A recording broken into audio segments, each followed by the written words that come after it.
Quand j'ai commencé à faire des vidéos sur YouTube, j'aurais jamais pensé que ça prendrait cette tournure.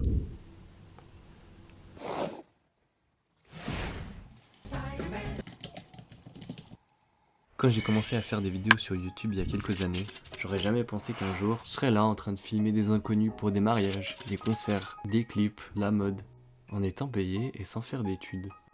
Il y a 1 an, j'ai décidé de devenir vidéaste professionnel, sauf que je partais d'assez loin. Commençons par le début. C'est l'été 2023 et je viens d'avoir un bachelor. Wouh! La sécurité! En parallèle de mes études, je donnais pas mal de cours de break. Et d'ailleurs, c'est ce que je fais encore. Ça me permettait d'avoir un peu d'argent. Cet enfant a beaucoup de flow. Mais surtout, j'avais ma chaîne YouTube à côté, dans laquelle je raconte des épisodes de ma vie que je trouve stylés. Comme la fois où j'ai travaillé 1 mois dans une ferme en montagne, ou la fois où j'ai fait du stand-up, ou la fois où j'ai joué de la guitare tous les jours pendant 30 jours. Enfin bref. J'adore faire ça, mais ma chaîne a une croissance en termes d'abonnés qui prend son temps, tu vois. Tranquille. Quoi qu'il en soit, il fallait que je trouve un moyen de m'en sortir. Bon, j'ai commencé les vidéos YouTube en 2019, ça fait plus de 5 ans maintenant déjà. Et quand j'ai commencé, ça ressemblait à ça. J'ai commencé par des petits vlogs au Japon, en ayant des connaissances très rudimentaires en vidéo. Mais ce qui m'intéressait sur YouTube, c'était plus le côté humour que la vidéo. Moi j'aimais les vidéos YouTube, pas la vidéo en tant que telle. Je veux juste des vidéos stylées et divertissantes. C'est-à-dire que je m'en foutais de la caméra avec laquelle j'ai filmé. Jusqu'à l'année dernière, je filmais toutes mes vidéos à l'iPhone. Et je montais tout sur mon vieux MacBook Pro. Je faisais sur l'application iMovie, qui est une application gratuite sur Mac. Avec du recul, je me dis c'est comme si je faisais des montages avec du bois et de la ficelle. La vidéo c'est tellement large. Entre le cinéma, les séries, les réseaux sociaux, on retrouve la vidéo sous plein de formes différentes. Dès que j'ai découvert YouTube, c'était un truc qui me parlait directement. Pour plusieurs raisons, mais notamment la liberté de format. On retrouve moins dans les autres médias. YouTube ou rien, en gros.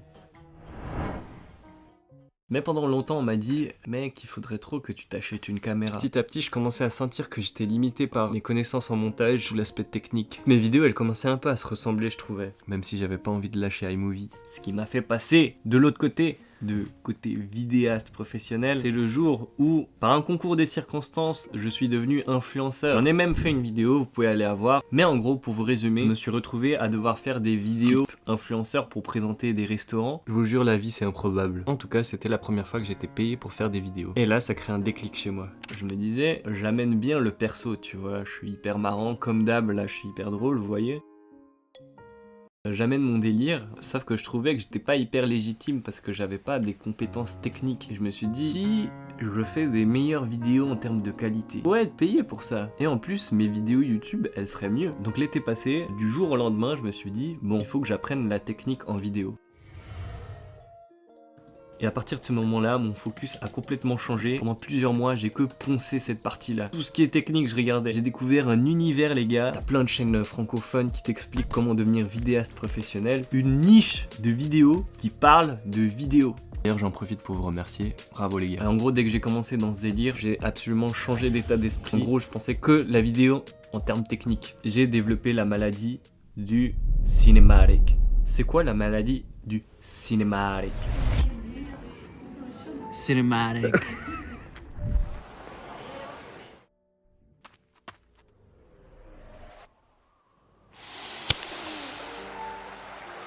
La maladie du cinématique, c'est que toutes les vidéos que tu vois, toutes les vidéos que tu tournes, tu la penses en mode cinématique. Par exemple, vous dites quoi? C'est un chien? Moi, je ne vois pas ça. Je vois un Sharpie cinématique.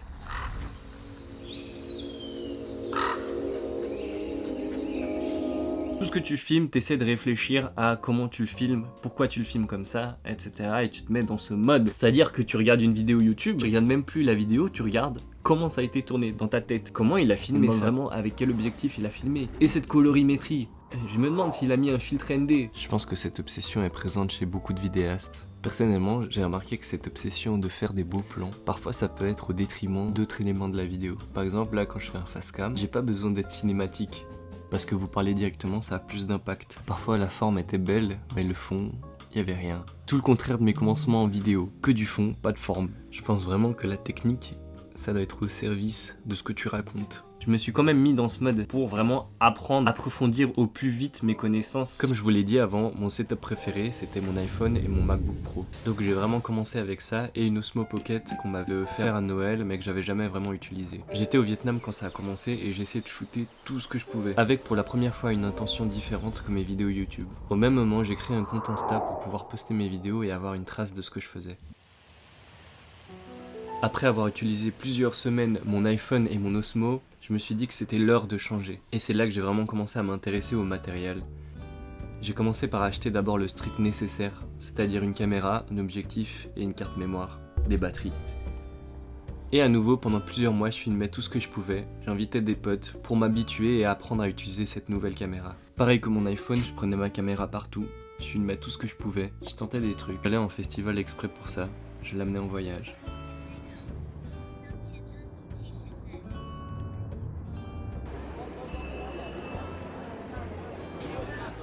Et peu à peu, les gens commençaient à savoir que je faisais de la vidéo, et c'est comme ça que les premiers contrats payés ont commencé.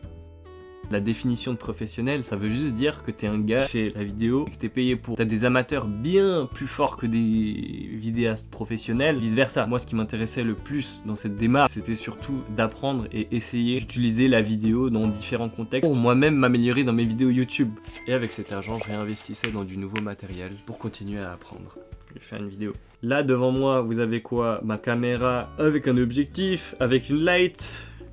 Enfin bref, j'ai vraiment acheté petit à petit. Au début, j'avais juste une caméra, un objectif. D'ailleurs, en fait, j'ai jamais acheté d'autres objectifs, tout avec le même. Et peut-être c'est ça qui m'a limité aussi. Mais je pense que le meilleur investissement que j'ai fait, c'est un ordinateur. Pendant des années, je montais sur mon vieux MacBook Pro. Et en fait, je m'étais habitué à ce que ça soit normal de monter avec des bugs. J'ai découvert qu'on pouvait faire des cuts sans de temps de latence. Enfin bref, tu gagnes tellement de temps, c'est non négligeable. Le matériel, c'est utile et nécessaire uniquement quand t'as vraiment les skills pour. Pareil pour les logiciels. T'as beau avoir un logiciel payant, alors ça fera pas une meilleure vidéo si tu sais pas l'utiliser. La vérité brutale, je vais vous la dire, c'est qu'avoir beaucoup de matos, ça permet au client d'être rassuré. Mais en vrai, je comprends. Imagine, il débarque comme ça, là t'es en confiance. Lui, il sait. L'autre, il arrive avec un iPhone. Je pense que t'es pas bien. Mais il y a tellement de trucs à apprendre dans la vidéo. T'as le montage, le cadrage, le matériel, l'étalonnage, le sound design. Je vous dis, au début, j'étais du père. Mais c'est normal, comme tout au début, le but c'est de trier les informations importantes et de décortiquer tout ce que tu dois apprendre. En ayant la vision lointaine de ton objectif, qui est de éventuellement faire de la vidéo professionnelle. 2023-2024, c'est l'année où j'ai fait le plus de vidéos. Et pas sur YouTube, juste ça. Et je vous avoue que l'argent, c'est bien, mais c'est pas suffisant pour que tu fasses ça tout le temps. Genre à un moment, j'acceptais des vidéos pour l'argent, mais j'avais absolument aucun plaisir et j'apprenais pas grand chose. J'avais déjà fait ce genre de contrat. À un certain moment, j'étais saturé par la vidéo. J'en faisais tout le temps pour des gens. C'est la première fois que je me filme à la webcam. Je voulais tester. Ce qui m'a donné envie de faire des vidéos, c'est de recommencer YouTube petit à petit. Parce que vraiment pendant un moment j'en ai pas fait. Et le fait de refaire des vidéos pour soi-même, c'est la meilleure chose pour que je garde cette flamme. C'est vraiment pas mal cette webcam. Incroyable. C'est vraiment un travail, ça prend tellement de temps la vidéo, on se rend pas compte. Rien que pour changer quelques petits détails, par exemple là dans cette vidéo, on m'a juste demandé de mettre 3 logos au début au lieu de 1 et c'est le genre de détail où tu penses qu'il faut juste changer le logo mais en fait le logo se voit pas sur une certaine couleur. Pensez à comment on les a arrangés, est-ce que tu les mets en triangle, mais en fait il y a une hiérarchie et du coup plein de petits détails comme ça qui font que c'est super long à faire. Parce que souvent je trouve que quand les gens parlent de vidéos cinématiques, vraiment pour une niche, pour les gens qui sont intéressés à ça. Ayant des codes très différents, je me demandais comment j'allais intégrer la technique dans mes vidéos. Mais un jour, mon frère m'a montré ce youtubeur qui est absolument un game changer, qui a changé le game de la vidéo YouTube, qui a réussi à mélanger le cinématique et la vidéo YouTube. Ce gars m'a complètement matrixé, donc si vous connaissez pas encore, n'hésitez pas à aller regarder. Gox, c'est comme Ishikanito pour la guitare, sauf que c'est pour la vidéo. Regardez ma vidéo sur apprendre la guitare en autodidacte. Est-ce que j'ai d'autres trucs à dire ? Je vais regarder. En tout cas, je suis hyper content de revenir avec toute cette expérience. De nos jours, je continue à faire des plans par-ci par-là. C'est un de mes différents moyens de revenus. Je fais des vidéos comme ça, c'est vraiment cool. Je vous jure, les meilleurs moments, c'est des retours de personnes qui me disent ce genre de trucs. Genre, moi je suis là, mais à la base, c'est pour mes vidéos YouTube. Enfin bref. Allez, à une prochaine.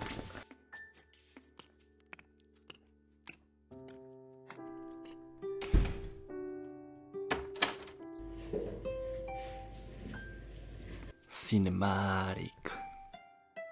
Si vous avez aimé, mettez un pouce. Merci.